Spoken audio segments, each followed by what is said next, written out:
Question number 9 लिखा गया है integration x cube divided by root over x square plus 3dx। अगर हम लोग यहां देख रहे हैं एक्स स्क्वायर प्लस 3 को z ले लेंगे तो इसका डिफरेंशिएशन क्या होगा, differentiate with respect to x, ये हो जाएगा 2x, ये तो 0 हो जाएगा और यहां हो जाएगा dz बाई dx, यानी कि हम x dx निकाल सकते हैं dz बाई 2 लिख के। मगर क्वेश्चन में तो क्यूब लिखा हुआ था, फंस गए हम लोग। अब क्या करने वाले हैं हम लोग, यहां से अगर हम देखें एक्स स्क्वायर का वैल्यू z माइनस 3 आ सकता है, यानी कि हम ऊपर वाला को बोल सकते हैं कि क्यूब था तो क्यूब को लिख देंगे एक्स स्क्वायर इंटू एक्स और नीचे जो लिखा हुआ है उसको एज इट इज लिख देते हैं। अब चेक करो, ये एक्स स्क्वायर का वैल्यू z माइनस 3 है, यानी कि यहां लिखेंगे z माइनस 3, ये x और dx ये इक्वेशन 2 में dz बाई 2 बन गया और नीचे क्या है, नीचे में रूट ओवर z, क्योंकि इसका वैल्यू क्या है z है, यानी कि ये क्या हुआ फ्रॉम 1 और 2 से इसका वैल्यू को रिप्लेस किया। अब ये 2 बाहर आ जाएगा 1/2 इंटीग्रेशन z माइनस 3,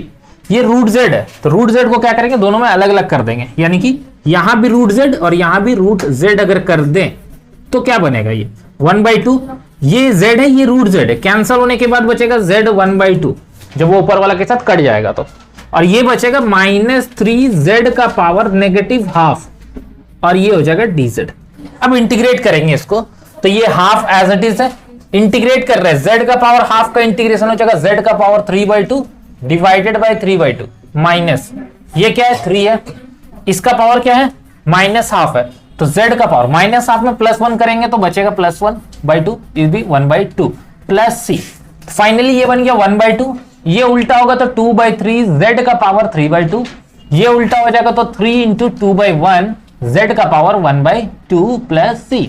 अब z का पावर 1/2 अगर हम कॉमन लेना चाहते हैं तो ले सकते हैं और 2 को भी निकाल ही देते हैं, यहां पे लिख देते हैं 2 और पहले से ही 1/2 है तो यहां क्या बचा 1/3 बचा, z का पावर ये क्या है 3/2 है तो 1/2 निकाले तो z बचेगा सिर्फ, क्योंकि ये है 1.5 और ये है 0.5 बाहर निकाले तो 1 बचा यानी कि पावर 1 है, यहां से 3 बचा हुआ है ये पूरा बाहर चल गया तो कुछ नहीं तो 1 बचेगा प्लस c। तो फाइनली ये 2 कैंसिल हो गया, ये हो गया रूट z और यहां हो जाएगा z/3 तो एलसीएम ले लेते हैं, यहां 3 यहां हो जाएगा 3 3 9 प्लस c। z का वैल्यू पुट कर देते हैं, z का वैल्यू क्या है एक्स स्क्वायर प्लस 3 रूट में, यहां पे क्या होगा x square plus 3 minus 9/3 plus c, तो इसको लिख सकते हैं एक्स स्क्वायर माइनस 6/3 और ये है हम लोग का रूट में x square plus 3 plus c। ये हम लोग का फाइनल आंसर होगा क्वेश्चन नंबर 9 का। तो आंसर क्या दिया हुआ है 1/3 root over x square minus 6, हाँ यही हम लोग का आंसर है क्वेश्चन नंबर 9। 13 हाँ नहीं तुम ही लोग बोलिए, हम नहीं बोले। क्वेश्चन नंबर 13 लिखा गया integration 3x square with in bracket x to the power 3 plus 5 whole to the power 4 dx। अगर हम इसमें लिखते हैं लेट x क्यूब प्लस 5 को अगर हम लोग ले लेते हैं z, इसको z लेने पे क्या मिलने वाला है, इसका डिफरेंशिएशन करेंगे विथ रिस्पेक्ट टू x, ये हो जाएगा 3x स्क्वायर प्लस 0, ये हो जाएगा dz बाई dx। हमको चाहिए 3x स्क्वायर के साथ dx आ जाए तो बहुत अच्छा बात है, चेक कर लो ये साथ में है dx और 3x स्क्वायर और साथ में आ गया तो बहुत अच्छा है, डायरेक्ट हम लोग वहां dz लिख सकते हैं, यानी कि पूरा का पूरा क्वेश्चन जो है इसको लिख देंगे z और इसको लिख देंगे dz, क्योंकि इसका वैल्यू क्या है दोनों को मिलाकर dz हो रहा है, ये इक्वेशन 2 हो गया वो ऊपर 1 है, यानी कि फ्रॉम 1 एंड 2। तो फाइनली हम लोग को z का पावर 4 मिला, z का पावर 4 का इंटीग्रेशन क्या होता है z का पावर 5/5 प्लस c और z का वैल्यू क्या था, z का value x to the power 3 plus 5 यानी होल पावर 5/5 प्लस c। ये फाइनल आंसर हो जाएगा क्वेश्चन नंबर 13 का। 14 नंबर में लिखा हुआ integration x to the power 4 e to the power x to the power 5 dx। मतलब इसमें क्या करना है, हमको एक integration e to the power z dz ये पता होना चाहिए, इसका इंटीग्रेशन वापस वही हो जाता है। तो अगर हम लोग यहाँ पर लेट करके x टू द पावर 5 को z लेंगे तो इसका जो डिफरेंशिएशन होगा differentiate with respect to x, ये हो जाएगा 5x to the power 4 is equal to dz by dx, यानी कि x टू दी पावर 4 का वैल्यू हम लोग इजीली निकाल सकते हैं dz बाई 5। यहां देखो क्या लिखा हुआ है,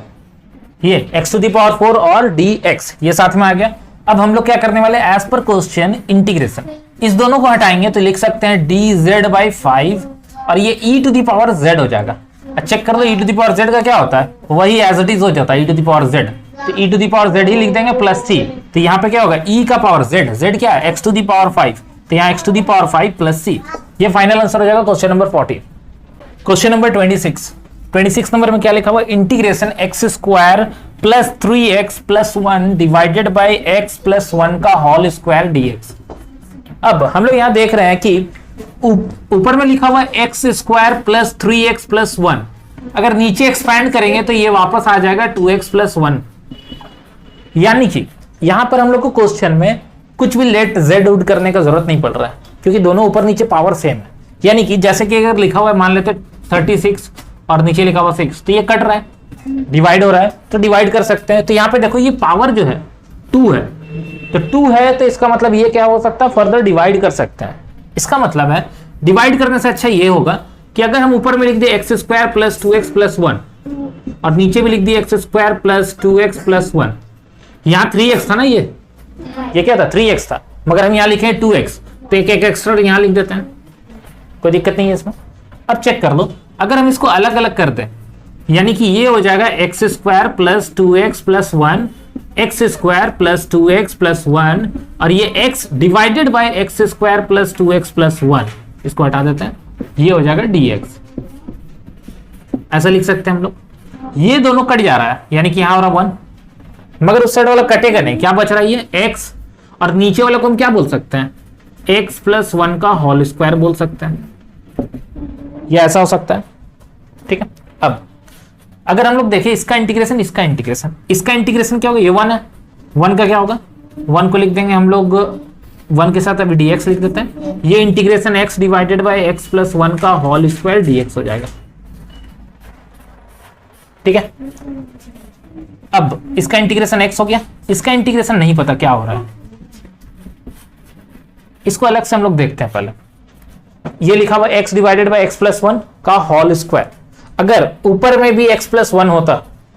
अगर ऊपर में भी x प्लस 1 होता तो हम लोग क्या कर सकते थे, x प्लस इंटीग्रेशन x, इसमें अगर प्लस 1 और माइनस 1 लिखते हैं तो अगर हम इसको अलग अलग करेंगे तो ये इस तरह का बन जाएगा, मतलब x प्लस इंटीग्रेशन ये कैंसिल होकर बनेगा 1 बाई एक्स प्लस 1 और यहां हो जाएगा इंटीग्रेशन 1 बाई एक्स प्लस 1 का होल स्क्वायर dx,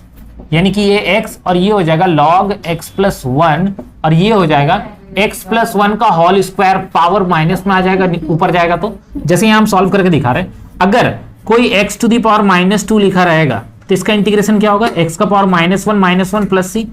तो यहाँ पे देखो x का पावर क्या है, यहाँ पे -2 है, तो इसका इंटीग्रेशन करेंगे तो क्या लिखेंगे, x प्लस 1 का पावर -1 और एक -1 प्लस c, ये हो जाएगा log x प्लस 1 और ये है हम लोग का x, यानी कि x plus log x plus 1, ये पॉजिटिव और इसको लिख देंगे x प्लस 1 प्लस c। ये हम लोग का फाइनल आंसर होगा 26 नंबर का। Next question number 28, integration 0 to 1, ये एक लिमिट वाला क्वेश्चन है, ये पूरा बुक में सिर्फ एक ही क्वेश्चन है यहाँ पे दिया गया है, इसको बनाते हैं। सबसे पहला काम यहाँ पे ये है कि अभी तक हम लोग जितना भी क्वेश्चन बना रहे थे उसमें क्या कर रहे थे, हम लोग c लगा रहे थे,